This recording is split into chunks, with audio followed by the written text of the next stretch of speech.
Fala guys, como é que vocês estão? Tranquilidade? Paulão aqui falando também para mais um vídeo. Hoje eu vou mostrar para vocês como é que se faz uma requisição AJAX, né? Que seria Asynchronous JavaScript and XML, né?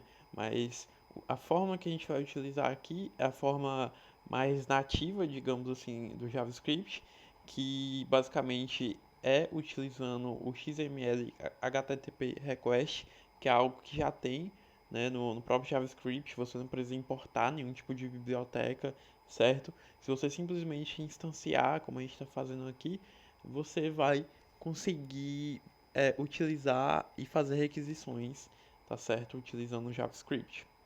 Esse modelo aqui, ele é engraçado porque ele fala XML HTTP request, mas você pode fazer requisições JSON e XML e outras formas, certo? Mas as mais comuns hoje em dia, mais utilizadas, é a JSON, que é a mais padrão, e a HTML, quando você precisa ter algo mais seguro, na minha humilde opinião. Mas claro que JSON é equivalentemente, se é que essa palavra existe, seguro, tá?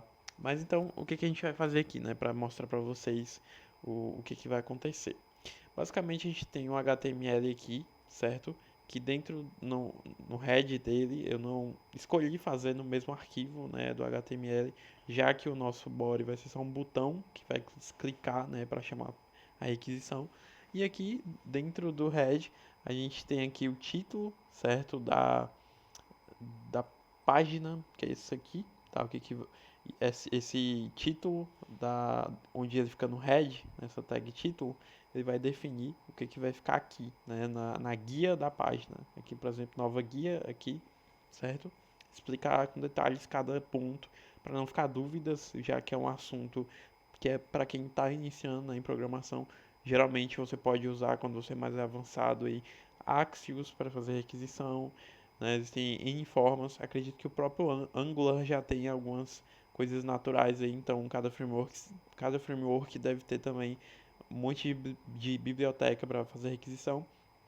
E aqui é a forma nativa de você fazer requisição em JavaScript para você que está começando. É importante que você entenda, primeiramente dessa forma, que quando você for aprender um framework vai ficar mais tranquilo para você entender, porque o princípio vai ser o mesmo, certo? Então o que, que a gente tem aqui? A gente tem uma função, né, dentro de um tag script que fica dentro do head, e essa função que está dentro da tag script, ela é definida com function, o name dela é fazer requisição, ela não recebe nenhum parâmetro, né, por isso que é uma tag fechada, abre e fecha parênteses, e aqui o escopo, né, que ela é definido, que é nessa chave aqui, tá certo?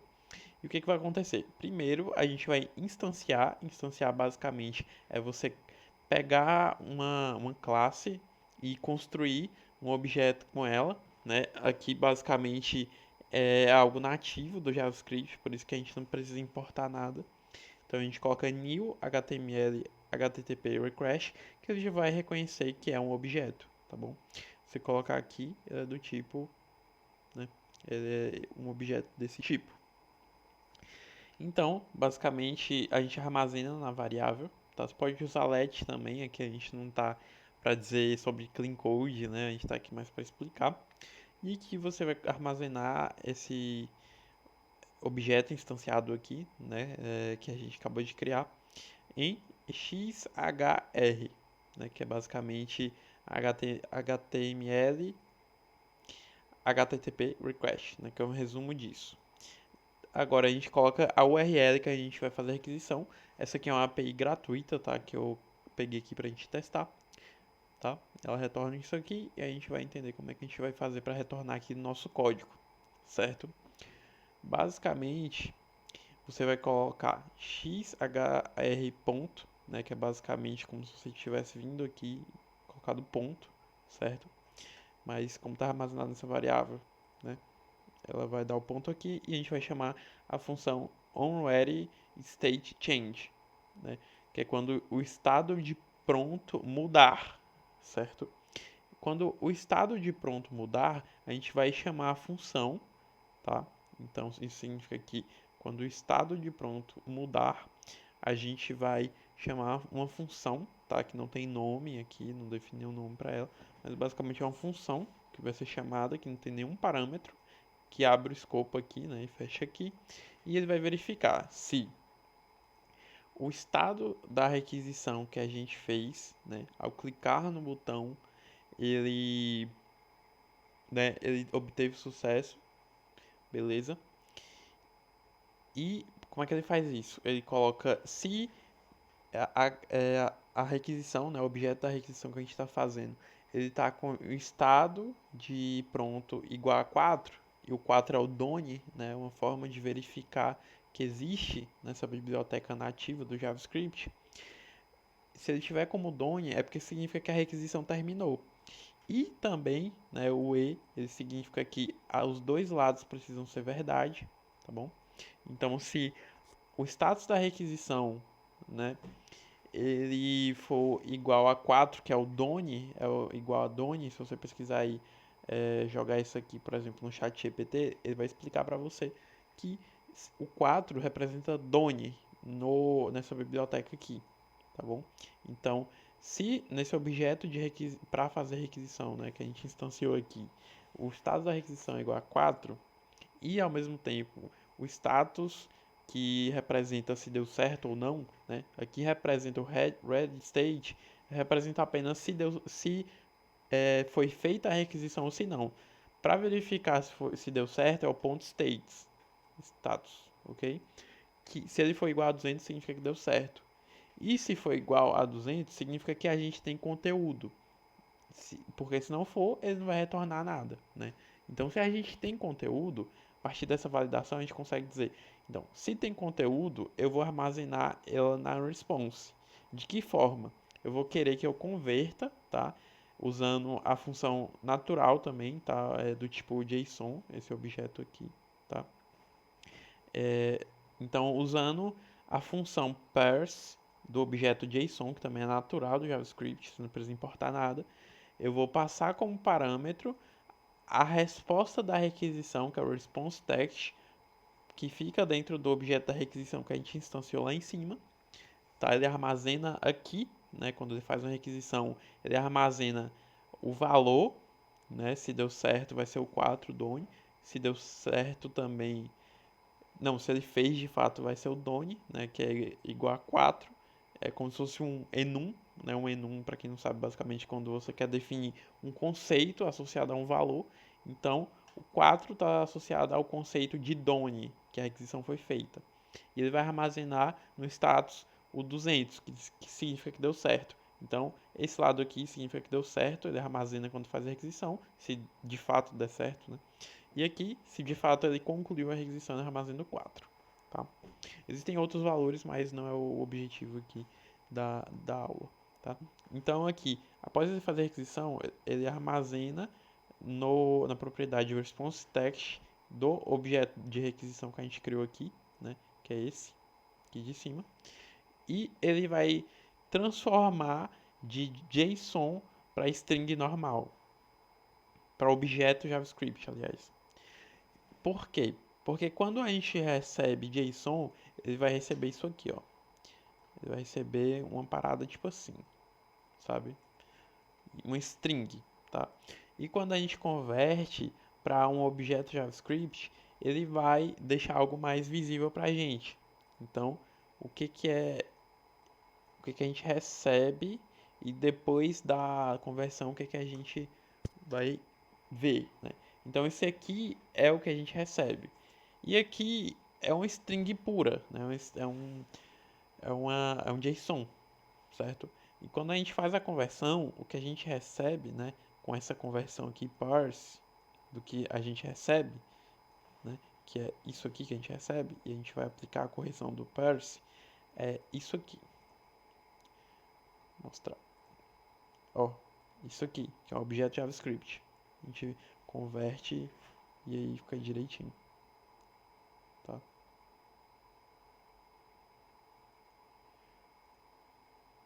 Na verdade, fica ao contrário. A gente recebe um string, a gente recebe um string e converte em JavaScript, que é JavaScript Object Notation. É isso mesmo. É isso mesmo. A gente recebe em string e converte em JSON. em uma notação JavaScript aí orientada a objeto. É isso mesmo. Então, basicamente a gente vai converter para isso aqui, tá vendo? Então, a nível de comparação, se você coloca aqui, opa, foi para o outro monitor. Se você colocar aqui, isso aqui é basicamente só um string, tá? Isso aqui, quando você aplica o parse do JavaScript Notation, né, Object Notation, você consegue ter uma estrutura clara, né, das propriedades, né, que é uma brand, Apple, Category, Smartphones. Então ele deixa mais estruturado. Que aqui dá pra ver? Dá, mas ele não fica tão clean, né, nessa visão aqui. Ele traz até algumas imagens aqui que a gente pode mostrar na tela. Mas não é o objetivo do vídeo de hoje. E por que que ele está aparecendo nessa parte, né? Essa parte aqui a gente chama de console. Como é que eu acesso ela? Você vai no teu arquivo aí, né, HTML. Para abrir esse arquivo HTML, basicamente ele está aqui no VS Code. Você vem aqui na pasta onde você criou e clica, ele abre, tá bom? Aqui você clica com o botão direito, clica em inspecionar e, né, vem aqui na setinha, ou se tiver muito grande, ele já aparece aqui do lado. Mas o meu, como está pequeno, console. E aí vai aparecer aqui tudo que eu colocar console.log.response, ele vai mostrar a string convertida em JavaScript Object Notation, que é a notação orientada a objeto de JavaScript, e armazenar aqui nesse response. Esse objeto convertido, a gente vai dar um console.log, que ele vai mostrar na tela, tá bom? Assim que eu clicar aqui. Então, o que que isso tudo faz, né? Resumindo o conjunto da obra. Mas primeiro, só deixa eu, né, ver aqui. O que que isso aqui vai fazer? Ele vai abrir uma requisição do tipo get, tá? Os tipos de requisição variam, tá? Esse aqui, como é uma consulta, tudo que é associado à consulta vai ser o get, tá bom? O post você vai usar quando você vai mandar dados, tá? Quando você vai mandar dados e precisa enviar dados no corpo da requisição, aqui a gente não está trabalhando com o corpo da requisição ainda, porque é só um get. O get ele não tem corpo de requisição, ele só tem URL. O que, que é essa URL? Né? Essa parte aqui, né? Que é o que a gente coloca aqui. Então, basicamente, eu informo que o tipo vai ser get, ou seja, eu não tenho um corpo da requisição, só tenho URL, tá? Senão eu poderia ter um body aqui, né? Se aqui fosse o outro método que a gente usa, que é o post, para enviar dados para uma endpoint, e lá ele vai receber esses dados e processar. Aqui ele só vai receber a nossa requisição de informações. A gente quer informações desse endpoint, tá? O true aqui, deixa eu confirmar o que, que ele é aqui. Se é uma requisição assíncrona, tá? Eu coloco como true. Beleza? A gente coloca o send, né? Quando a gente abre uma requisição usando o ponto open desse objeto, a gente manda o send, que é de fato a gente fazer a requisição. Aqui a gente simplesmente abre ela, é como se você primeiro digitasse a mensagem, depois você envia, você executa ela de fato. Aqui você configura como é que você quer a mensagem que você envia, né? Que você configura qual tipo, para onde e se é assíncrona, e aqui de fato você executa o que você configurar aqui em cima, tá bom? Então, vamos entender. Aqui, basicamente, esse botão, ele vai chamar essa função aqui toda, tá certo? E o que que essa função toda faz? Repassando e resumindo, né, que a gente já passou aqui. Ele vai basicamente colocar no objeto que faz a requisição que quando o status de pronto, né, mudar desse objeto aqui, né, ele vai printar no console. E quando é que esse status de pronto ele muda, né? Quando é que o on ready, que significa mais ou menos tipo quando pronto, o status mudar, ou seja, quando o status de pronto mudar, eu vou verificar, né, então, se o status de pronto mudou, é porque uma requisição foi feita. Então, se uma requisição foi feita, as propriedades padrões, né, desse objeto aqui nativo do JavaScript, que é o ready.state e o .status, eles vão ter mudado, né? Então, eu vou verificar. Se se foi concluído, que é com o 4, né, se for igual a 4, essa propriedade VariState foi concluído, e se deu certo, ponto status, né, que é a propriedade também do mesmo objeto, igual a 200, que significa que deu certo, aí também eu posso dizer que a propriedade response.text também vai ter um valor, né? E aí eu vou converter, né, para um JavaScript Object Notation, armazenar e printar ele no console, né? Vou armazenar aqui e printar aqui, né? Printar o armazenamento do valor. Só que isso aqui não é execução. Isso aqui ele só vai executar, né? Isso aqui basicamente eu estou associando um evento a uma função associada pelo evento a esse objeto. Então significa que essa função vai ser disparada a partir do momento que eu executo uma requisição. Então, quando eu executar uma requisição, esse onWhereStateChange ele vai disparar essa função. Então, por isso que eu associo essa função, né, tá vendo o igual aqui, ele associa essa função a esse evento. Então, quando esse evento for disparado, que é disparado através desse aqui, eu vou fazer essas verificações se deu tudo certinho e printar o que eu recebi de requisição, né? Que vai estar aqui no response.text, ele é preenchido nessa propriedade desse elemento, né, dessa variável que está pegando esse objeto aqui, XML HTTP request, e aí eu vou conseguir fazer essa requisição. Então esse foi o vídeo de hoje, espero que tenha ficado claro, espero que você tenha entendido como é que faz essa requisição.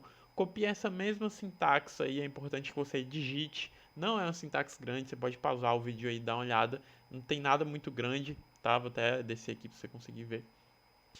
Porque quando você digita de fato, você aprende, né? E pelo menos uma vez, claro que você não vai ficar digitando para sempre. Digita pelo menos uma vez, principalmente você que está começando, é importante você digitar, né? Pelo menos no começo, não precisa digitar todas as vezes, um Ctrl+C, Ctrl+V já ajuda.